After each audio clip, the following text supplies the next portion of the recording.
Welcome to WorldWire. Please subscribe and hit the bell icon for more breaking updates. The car world just got rocked. The Trump administration slapped a 25% tariff on Mexican-made cars and a 27.5% tariff on European imports in 2024. For Volkswagen, this was a disaster. Their global supply chain, factories in Mexico and Germany, logistics humming, suddenly hit a wall. Overnight, every imported car cost thousands more. VW's CEO said the tariffs would cost them billions this year. Chaos erupted at ports. Cars already en route were stranded, dealerships left with empty lots, and customers waiting. Automakers plan years ahead, but these sudden rule changes sent shockwaves through the industry. VW faced impossible choices: absorb the cost, pass it to consumers, or stop imports. For many models, they chose to pull out. This isn't just politics, it's a real-world shakeup you can see at your local dealership. The global car market's rules changed overnight, and the fallout is just beginning. The question now, who adapts and who gets left behind? The answer is already reshaping what you'll see on American roads. So, what's vanishing? VW's Mexican-built Jetta, Taos, and Tiguan, gone, thanks to the new content rules and tariffs. Audi's Q5 and Q5 Sportback, also made in Mexico, are out too. These were bestsellers, now suddenly off the table. From Europe, VW is pulling the Golf R, Arteon, and Passat. These cars defined European driving for many Americans. Porsche, another VW Group brand, is hit hard. Almost all their models are German-made and now face steep tariffs. The result, fewer choices, especially for those who want something other than an SUV. It's not just VW. The entire VW Group lineup is shrinking in the US, and the loss is real for car lovers. The American market is losing variety and the unique feel of European engineering. For many, these cars weren't just transportation, they were a statement. Now paperwork and politics are deciding what you can drive. The landscape is narrowing, and the options are fading. The era of easy access to global cars is ending. VW's retreat is shaking the whole industry. Other automakers with global supply chains are scrambling. Infiniti had to stop shipping its QX50 and QX55 from Mexico. In the UK, Lotus and Jaguar Land Rover are cutting jobs, blaming US tariffs. Even Aston Martin is slashing investments and warning of lower profits. These aren't small players, these are legendary brands forced into tough decisions. Modern car making is global, parts from everywhere, assembled anywhere. Tariffs throw roadblocks into the system, causing chaos.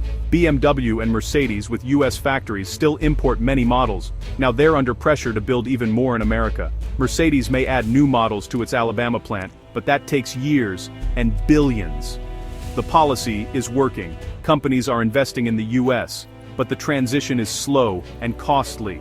The industry is in limbo, caught between old supply chains and new realities.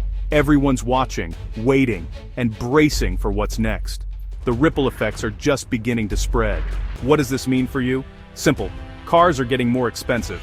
A $30,000 car from Mexico could now cost $37,500. That's a huge jump for families. Even US-built cars may rise in price, since many use imported parts now subject to tariffs. Fewer imports mean fewer choices. If you wanted a Passat or Golf R, you're out of luck. The American car market is shrinking, losing the competition that kept prices and innovation in check. With less competition, automakers don't have to try as hard, meaning less tech, fewer features, and higher prices. The market is becoming more limited and less exciting. Policies meant to help US manufacturing are making cars pricier and less diverse.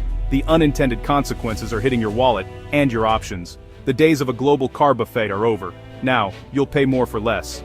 But it's not all bad news for VW in America. Their Chattanooga, Tennessee plant is now their lifeline. This factory builds the Atlas Cross Sport, and the all-electric ID.4, models shielded from tariffs because they're made in the US. VW is doubling down on American manufacturing, planning new investments and possibly localizing Audi production. Imagine Audi's rolling off US assembly lines for the first time. Expanding Chattanooga or building new plants is risky and expensive, but it's now essential. The policy is working as intended. Foreign companies are investing and creating jobs in America. But it's a gamble. Factories take years and billions to build, and trade rules could change again. For now, Tennessee workers are VW's MVPs, and the company's future here depends on them. VW's US lineup is smaller, but their commitment is bigger than ever. It's a story of adaptation and survival in a new era. The next chapter is being written in Tennessee. The impact goes far beyond dealerships. Shipping companies, truckers, and port workers all feel the pain as imports drop. The US-Europe auto trade, once a pillar of economic ties, is fraying. VW's CEO calls the new rules unfair and damaging. Thousands of small suppliers are at risk. A seatbelt made in Ohio for a Jetta built in Mexico. That contract might vanish. Tariffs could cost US carmakers over $100 billion and slash vehicle output. The American auto market, once the world's most open, is closing off.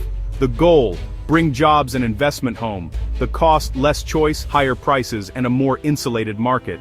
It's a trade-off with real consequences for workers, businesses, and consumers. The ripple effects are complex and often invisible, but they're reshaping the industry. The question: is this the price we want to pay for domestic jobs? The answer will define the future of American cars. The stakes couldn't be higher. So, what's next? VW is negotiating for lower tariffs and ramping up US production. The future is American-made, and increasingly electric. VW is betting big on EVs, with plans to make them in Tennessee. US policy rewards North American-built EVs, so expect more electric VWs, and maybe even Audis, from American factories. In the short term, expect fewer European sedans and higher prices. SUVs and trucks built in North America will dominate. But as BMW, Mercedes, and VW expand US production, we may see a new wave of American-made European cars. Will a German car built in Tennessee still feel German? That's the big question. This is a new chapter for iconic brands shaped by global politics and local jobs. The auto industry is adapting to a more regional, protectionist world. VW and others will survive, but the cars, and prices, will never be the same. The global car market is changing fast. Buckle up, it's going to be an interesting ride.